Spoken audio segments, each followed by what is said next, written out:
Hello friends, हम बेटा solid state continue कर लेते हैं। सॉलिड स्टेट में हमने लास्ट क्लास में डिस्कशन छोड़ा था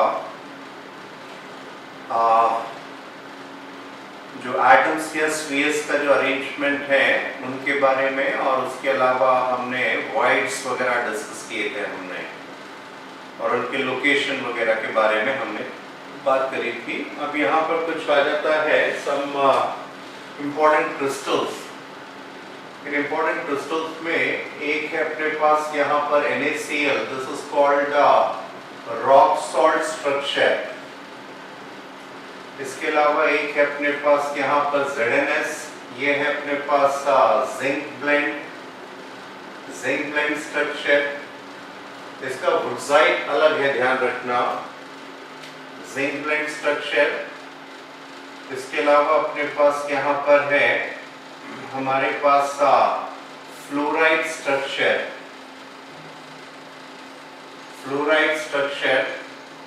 और एक है अपने पास यहाँ पर anti fluoride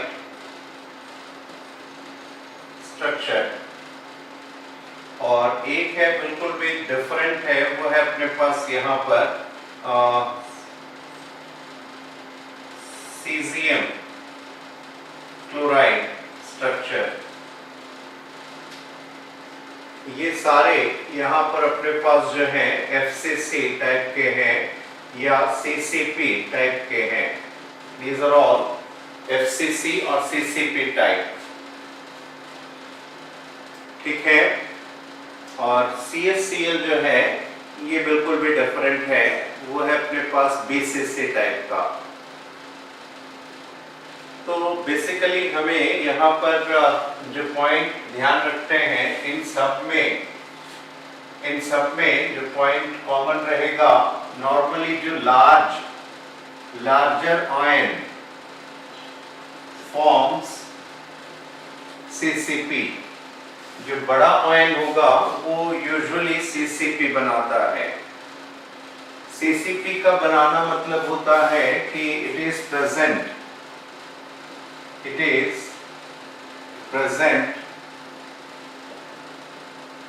on all the corners. So that is 8 by 8 equal to 1, and all faces, that is 6 by 2 equal to 3. तो वो अपने पास जो है टोटल नंबर अपने पास आ जाएगा यहाँ पे 4, और इसके कारण यहाँ पर जो है दो तरह के वॉइड बनेंगे। एक अपने पास बनेगा ऑक्टावॉइड, और ये ऑक्टावॉइड का लोकेशन हमें पता है। ऑक्टावॉइड होता है तो सेंटर में और एज के सेंटर पे, तो इसकी संख्या होगी 4। और जो टेट्रावॉइड है ये बनेगा 2 गुना 8। ये हर एक कॉर्नर पे रहता है, ये एग्जैक्टली कॉर्नर पे नहीं रहता, मैंने आपको बताया है बार बार, वो थोड़ा सा अंदर की ओर होता है टेट्राहेड्रल वॉइड, ठीक है। तो यहाँ पर हम NaCl से स्टार्ट करते हैं। तो NaCl में यहाँ पर अपने पास जो है Cl नेगेटिव जो है वो बड़ा आयन है। Cl नेगेटिव जो है it is the larger ion. अब चूंकि Cl नेगेटिव अपने पास यहाँ पर बड़ा आयन है, तो वो अपने पास क्या बनाएगा, CCP।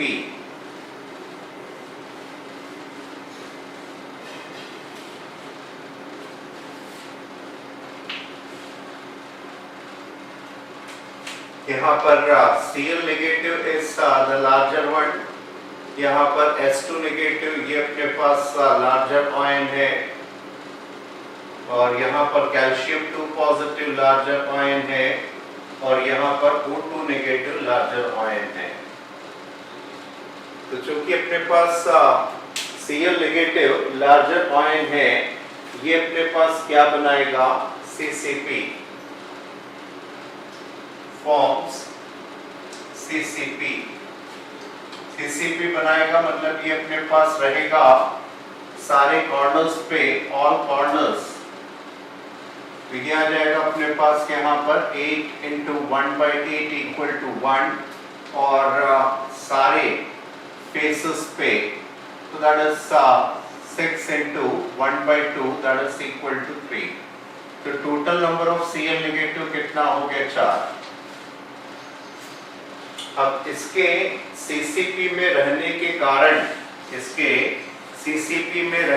कारण कुछ खाली जगहें बनेंगी, कुछ अपने पास वॉइड्स बनेंगी। ये होती है टेट्राहेड्रल वॉइड और ऑक्टाहेड्रल वॉइड। तो ये अपने पास यहाँ पर जो Cl नेगेटिव है, अब ये Cl नेगेटिव अब फॉर्मूले से क्लियर है कि यहाँ पर अपने पास अगर कहता है NaCl तो ऑब्वियस है एक Cl के पीछे कौन है, एक Na पॉजिटिव। तो Cl नेगेटिव कितने हैं 4। तो अगर Cl नेगेटिव 4 है तो ऑब्वियसली अपने पास यहाँ पर Na पॉजिटिव भी कितना होना चाहिए 4। तो लॉजिकली देखा जाए तो अब अपने पास यहाँ पे टेट्रावॉइड कितने बने हैं, टेट्रावॉइड बने हैं 8 और ऑक्टावॉइड कितने बने हैं हमारे पास 4। इसके यहाँ प्रेजेंट रहने के कारण ये अपने पास यहाँ पर जो है कितने ऑक्टावॉइड बने, ऑक्टावॉइड की संख्या है अपने पास यहाँ पर 4 और टेट्रावॉइड कितने बने हैं अपने पास यहाँ पर 8। तो Cl नेगेटिव चूंकि 4 है, Na पॉजिटिव को लॉजिकली कहाँ प्रेजेंट होना चाहिए, ऑक्टावॉइड में। तो Na पॉजिटिव जो है it is present in Na positive is present in all octavoid, so that is equal to Na positive कितना हो गया 4। ठीक है, Na पॉजिटिव की संख्या होगी 4।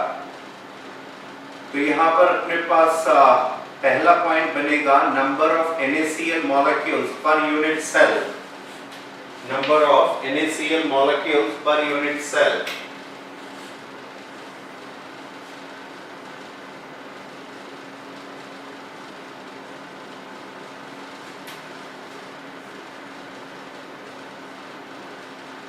बराबर 4 Na पॉजिटिव 4 Cl नेगेटिव, तो number of NaCl molecules per unit cell equal to कितना हो गया 4।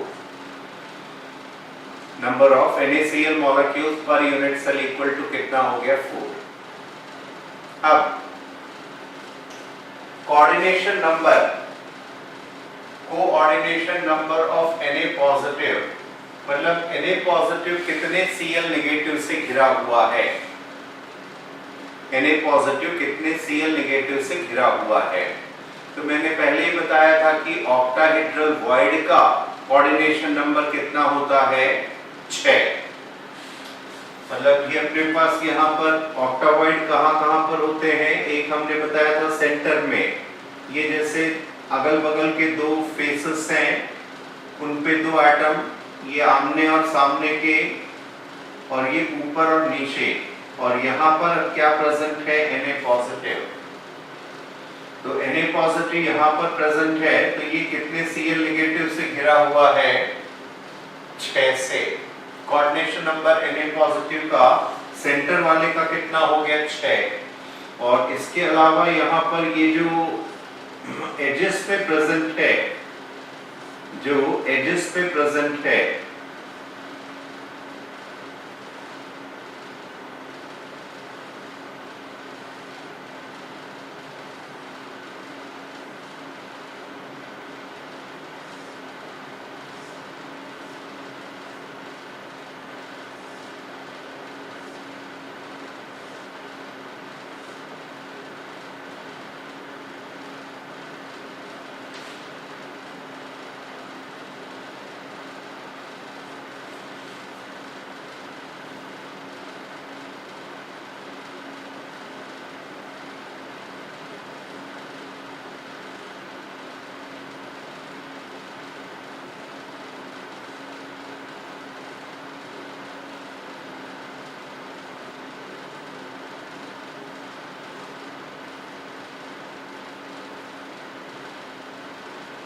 इस तरीके से इस एज पे जैसे एक Na पॉजिटिव है, तो ये अपने पास यहाँ पर ये छत पे ये दो Cl नेगेटिव, ये दो कॉर्नर्स पे Cl नेगेटिव और फिर एक अपने पास यहाँ पर इसके ऊपर और ये नीचे वाला, ये टोटल अपने पास यहाँ पर कितने से घिरा हुआ है, ये जो Na पॉजिटिव जो एज पे रहता है वो भी कितने से घिरा होता है, 6 Cl नेगेटिव से। आपको इमेजिन करना होगा, ये आपको यदि कोर दिख रहा है तो ये दो कोने पे दो Cl नेगेटिव है, इस दीवार पर एक Cl नेगेटिव है, इसके ऊपर सीधे गया उस पर अपने पास एक Cl नेगेटिव है उस वॉल पे, और ये जो पैरेलल ये छत जा रही है जहां आप बैठे हो उसके ऊपर एक Cl नेगेटिव है, और ये छत इसके पार दूसरे कमरे में पहुंची, उस छत पर भी क्या है अपने पास एक Cl नेगेटिव है। So coordination number of Na positive is 6. अब यदि हम coordination number of Cl negative कहें तो ये भी होता है 6। अब Cl negative कहाँ पर प्रेजेंट है, अपने पास एक तो कॉर्नर पे है और एक फेस पे है। तो फेस वाले की यदि हम बात करते हैं, यदि हम एक फेस वाले की बात करें तो ये जो फेस पे अपने पास यहाँ पर ये इस फेस पर अपने पास एक Cl नेगेटिव है, तो यहाँ पर ये जो फेस है, ये जैसे फेस है, इस ये कितने एजेस से अपने पास सराउंडेड है, 1 2, ये जो फेस है ये अपने पास कितने एजेस से घिरा हुआ है, 4। ये अपने पास यहाँ पर 1 आ गया, अपने पास यहाँ पे 2 आ गया, अपने पास 3 आ गया, और एक अपने पास मतलब आपको इसको समझने के लिए आप इस दीवार की बात करें, यहाँ पर इस फेस की बात करें, ठीक है। इस फेस पर यदि है अपने पास एक हम देखते हैं, पकड़ करके समझाने की कोशिश करते हैं। ये वाला फेस वाले को पकड़ें, इस फेस पर है तो ये आ गया अपने पास एक एज, ये आ गया दूसरा एज, ये आ गया तीसरा एज, ये आ गया चौथा एज, 4 एज, ठीक है। ये 4 एज आ गए। अब इसके अलावा हाँ बस ये 4 एज आ गए, बस इतना समझ लो, बहुत सिंपल है, अब सिंपल है। अब ये 4 एज आ गए। अब आप ध्यान से देखो, ये यहाँ पर Cl नेगेटिव है, तो इस यूनिट सेल के अंदर अपने पास यहाँ पर एग्जैक्टली बीच में क्या प्रेजेंट है, अपने पास Cl नेगेटिव। तो ये जो अपने पास फेस पे फलक पर है वो 4 एजेस से घिरा है, 4 Na पॉजिटिव से, और 2 ये आ गए अपने पास यहाँ पर यूनिट सेल के अंदर इस वॉल पे जैसे है, और आप जहाँ बैठे हो वहां पर एक अपने पास क्या प्रेजेंट है, Na पॉजिटिव, और इस कमरे के सामने उस तरफ वहां पर भी एक सेंटर पे क्या है, Na पॉजिटिव। तो coordination number of Cl negative कितना आ जाएगा अपने पास यहाँ पर 6, ठीक है। तो यहाँ पर नंबर ऑफ NaCl मॉलिक्यूल्स ये आ गया अपने पास, और इसके अलावा अपने पास यहाँ पर आ गया coordination number of unit cells. अब यहाँ पर एक छोटा सा पॉइंट आता है, वो है रेडियस रेशियो इफेक्ट का, जो केटॉयन और एनॉयन का जो रेडियस होता है, radius of cation upon radius of anion, इसकी कुछ सर्टेन वैल्यूज हैं, उसके आधार पर हम कोऑर्डिनेशन नंबर वगैरह या उसका जो शेप है उसके बारे में हम असेस कर सकते हैं, पता लगा सकते हैं। उनकी 4 वैल्यूज होती हैं,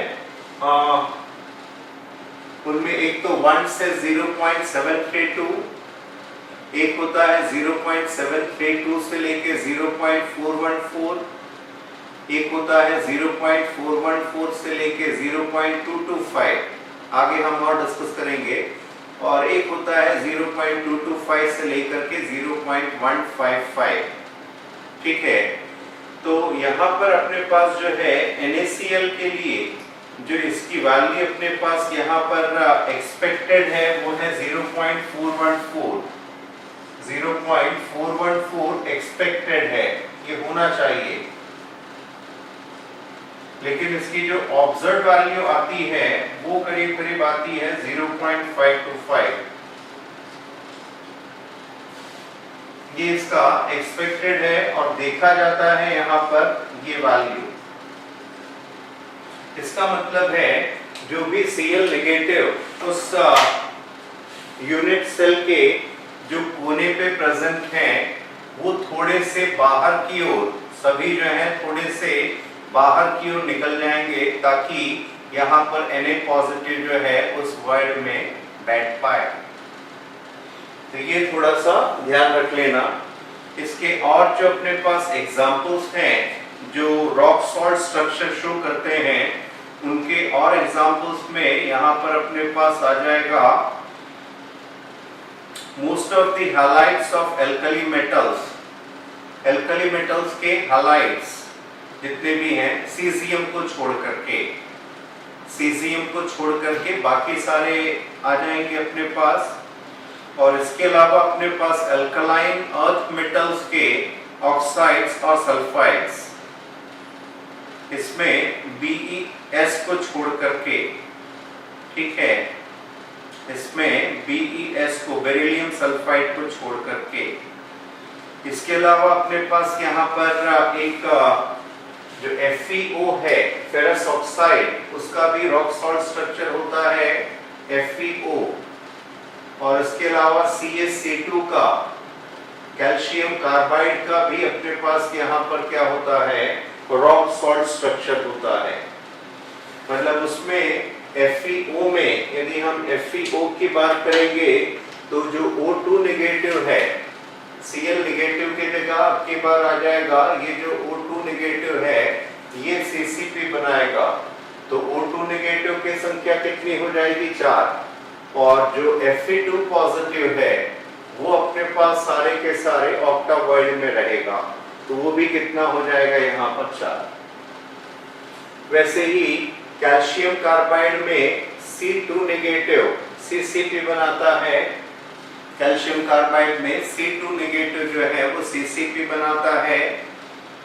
और जो कैल्शियम 2 पॉजिटिव है वो अपने पास जो है जहां पर Na पॉजिटिव है मतलब ऑक्टावॉइड में रहेगा कैल्शियम कार्बाइड का कैल्शियम।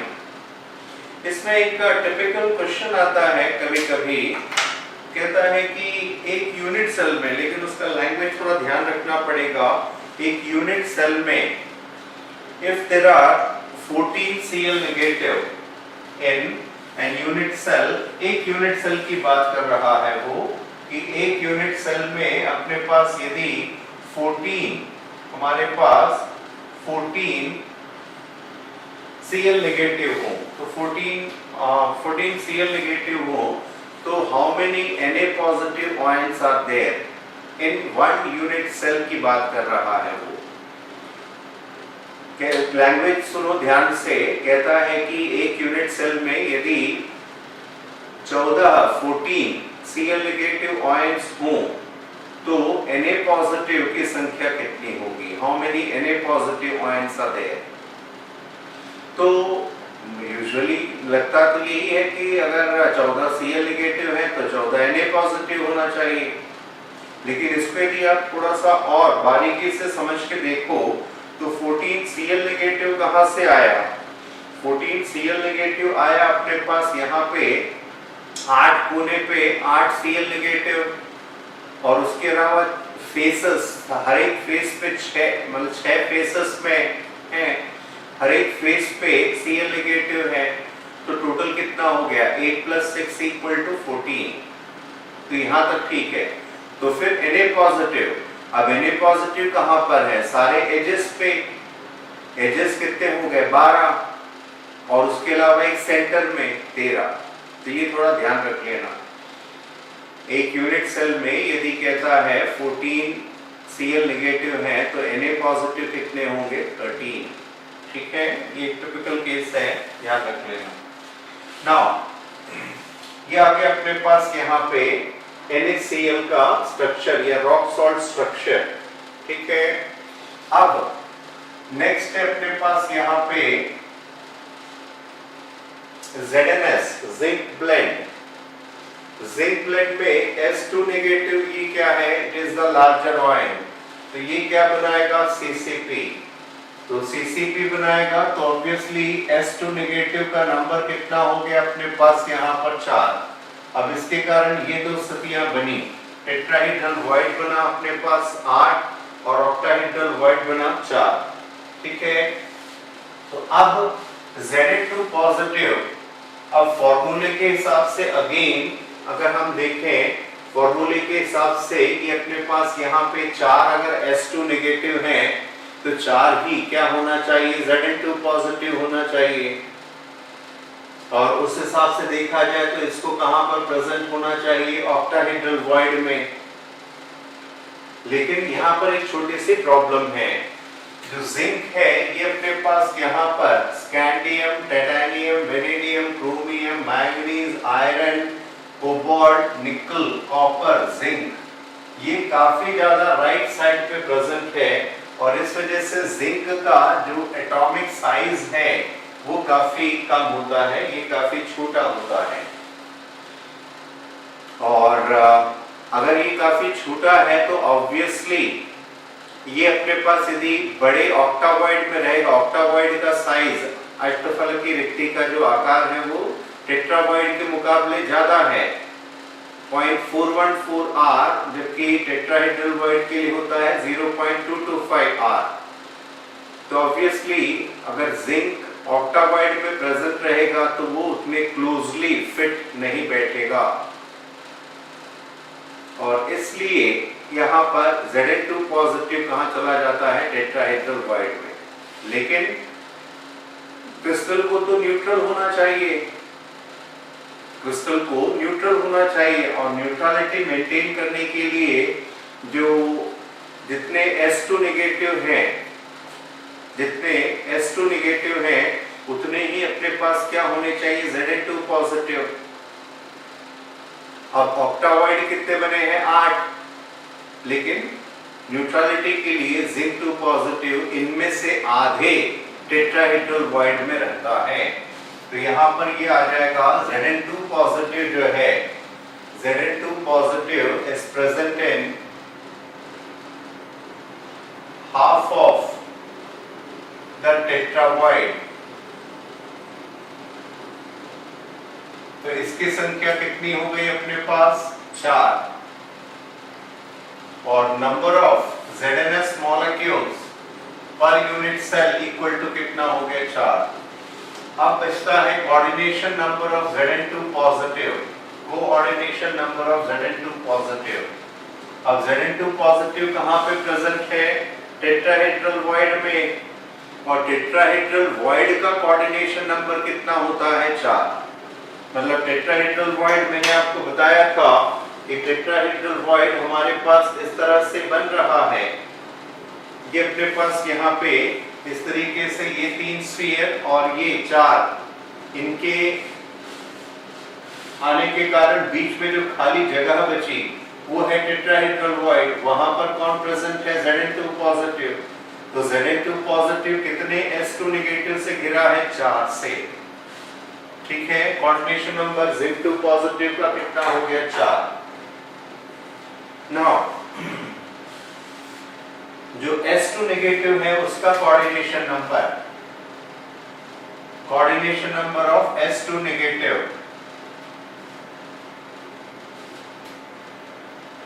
ये हो जाएगा अपने पास कि यहाँ पे S2 नेगेटिव कहां पर प्रेजेंट है, एक तो कॉर्नर्स पे प्रेजेंट है।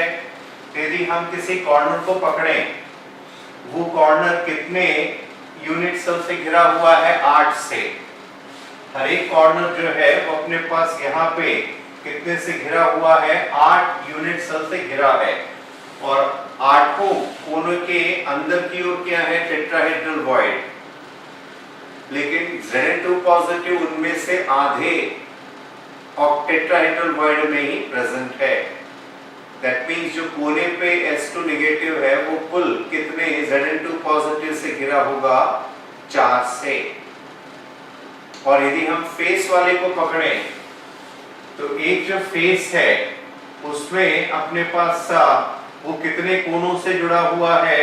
यदि हम एक फेस को पकड़ते हैं, जैसे इस फेस को पकड़े हमने, तो यहाँ पर ये अपने पास 4, ये 4 कोने हो गए, तो इसके 4 अंदर की ओर 4 टेट्राहेड्रल वॉइड और उस तरफ 4 टेट्राहेड्रल वॉइड, तो टोटल कितने हैं? 8 टेट्राहेड्रल वॉइड उससे जुड़ा हुआ है।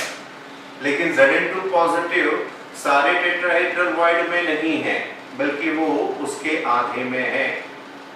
इसलिए S2 नेगेटिव का कोऑर्डिनेशन नंबर कितना हो जाएगा? 4। ठीक है, क्लियर है।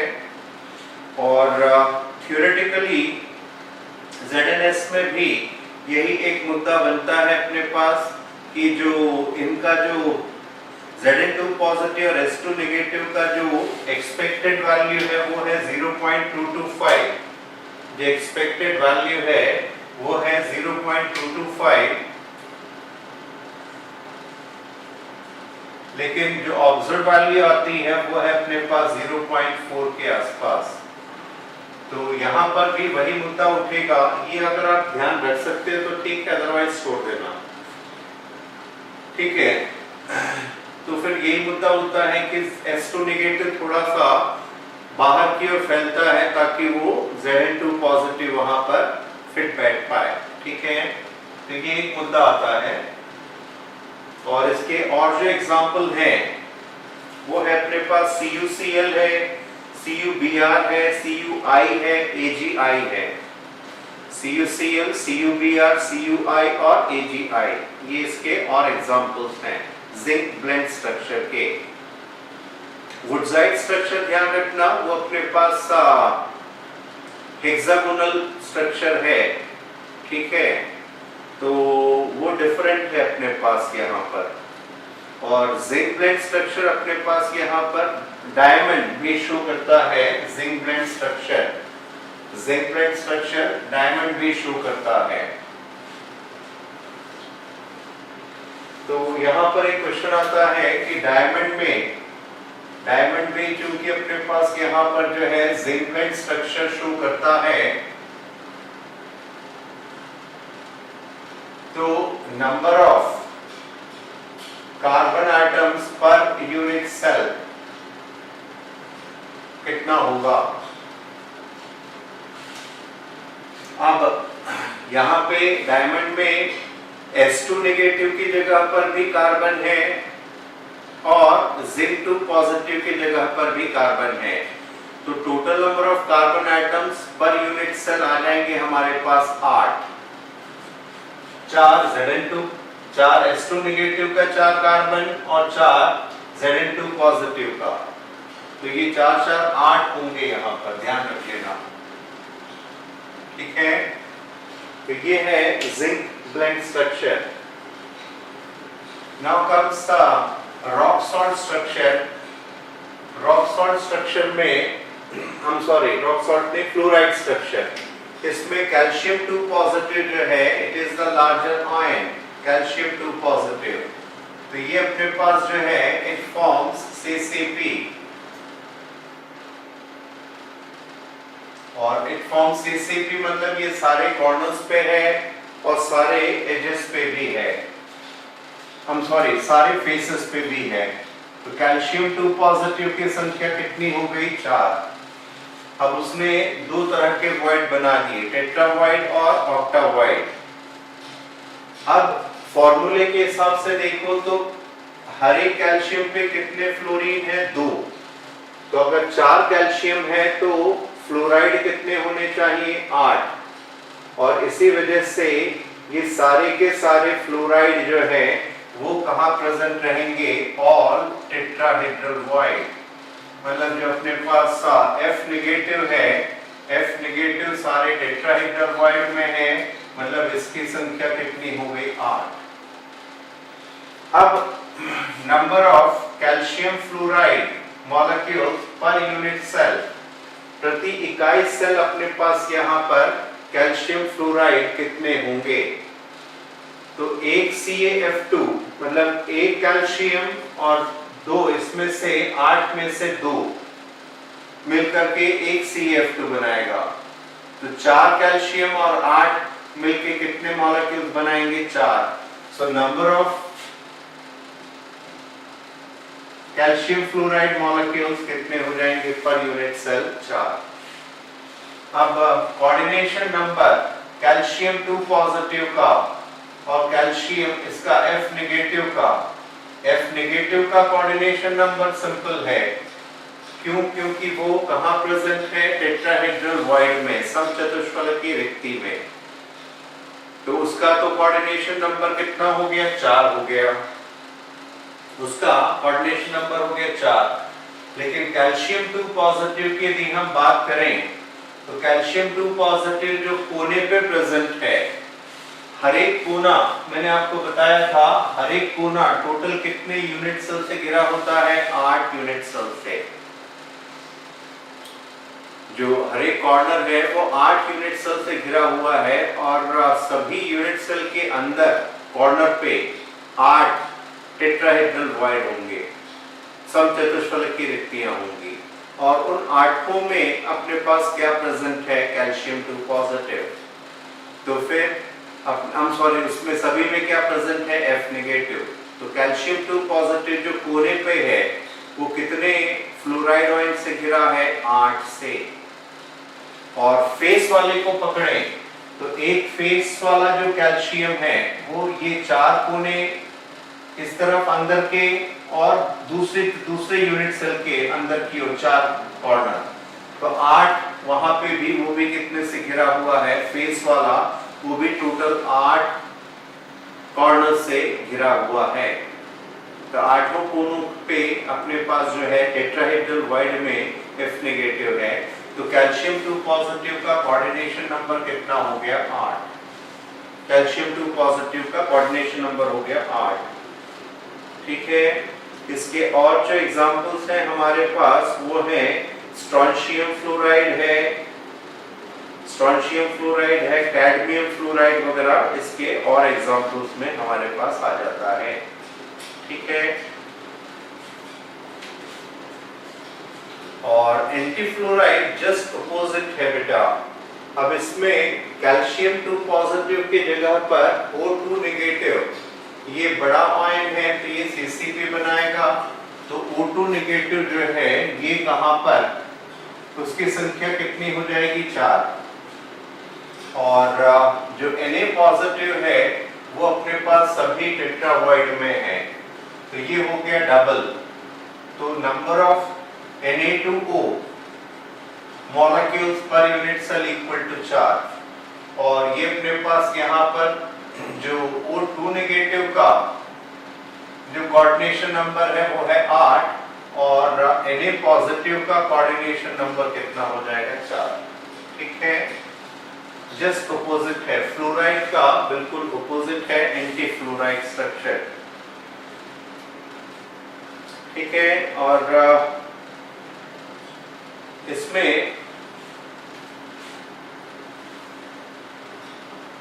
एक सीजियम क्लोराइड बन जाता है, ये बिल्कुल भी उल्टा है, अपोजिट है, ये बिल्कुल भी डिफरेंट है।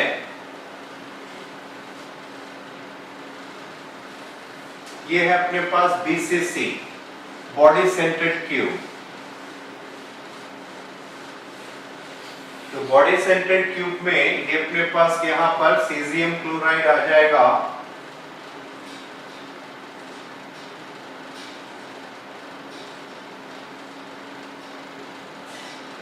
इस तरीके से हर एक कॉर्नर पे अपने पास जो है Cl नेगेटिव, हर एक कॉर्नर पे अपने पास क्या प्रेजेंट है? Cl negative.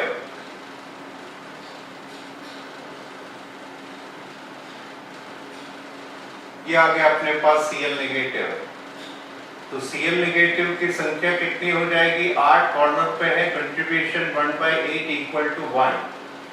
और Cs पॉजिटिव जो है, सीजियम पॉजिटिव, वो अपने पास यहाँ पर इनके सेंटर में प्रेजेंट रहता है।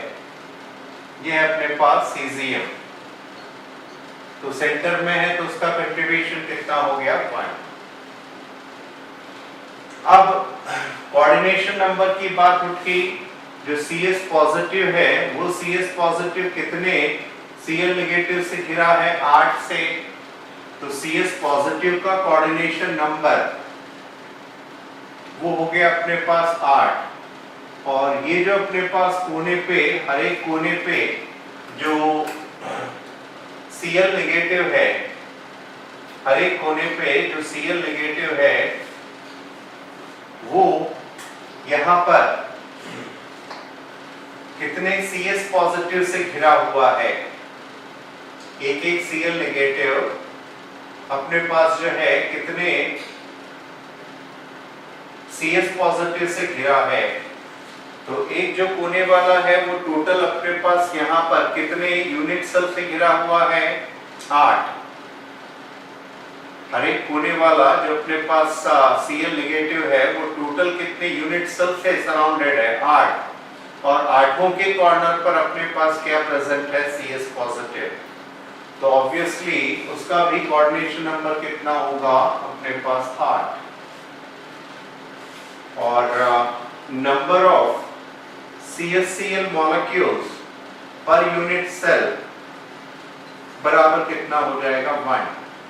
नंबर ऑफ CSCl मॉलिक्यूल्स प्रति इकाई सेल कितना हो जाएगा अपने पास 1। ठीक है। और यहाँ पर एक और मुद्दा उठता है कि यदि हम CSCl स्ट्रक्चर को, यदि हम यहाँ पर प्रेशराइज करें, मतलब इसको इसको हीट अप करें 760 केल्विन पर, तो ये अपने पास NaCl स्ट्रक्चर में कन्वर्ट हो जाता है। और इसको ये अपने पास हाई प्रेशर पे NaCl जो है किसमें कन्वर्ट हो जाता है CSCl स्ट्रक्चर में। ये भी थोड़ा सा ध्यान रख लेना। यदि हम CSCl स्ट्रक्चर को, ये नहीं कह रहे कि CSCl NaCl में कन्वर्ट होता है, CSCl टाइप का जो स्ट्रक्चर है, सीजियम क्लोराइड टाइप का जो स्ट्रक्चर है वो हीटअप करने पर, गर्म करने पर 760 केल्विन पे रॉक सॉल्ट स्ट्रक्चर में कन्वर्ट होता है। और रॉक सॉल्ट स्ट्रक्चर को यदि हम प्रेशराइज करेंगे, काफी ज्यादा दाब डालेंगे, तो वो अपने पास किसमें कन्वर्ट हो जाता है CSCl स्ट्रक्चर में। इसके और जो एग्जांपल्स हैं, सीजियम ब्रोमाइड है, सीजियम आयोडाइड है, इसके अलावा सीजियम साइनाइड है, ठीक है, और थैलियम के क्लोराइड, ब्रोमाइड, आयोडाइड है अपने पास, और थैलियम का साइनाइड। थैलियम Tl उसका क्लोराइड, ब्रोमाइड, आयोडाइड और साइनाइड, वैसे ही सीजियम का क्लोराइड, ब्रोमाइड, आयोडाइड और साइनाइड, ये अपने पास BCC स्ट्रक्चर शो करते हैं।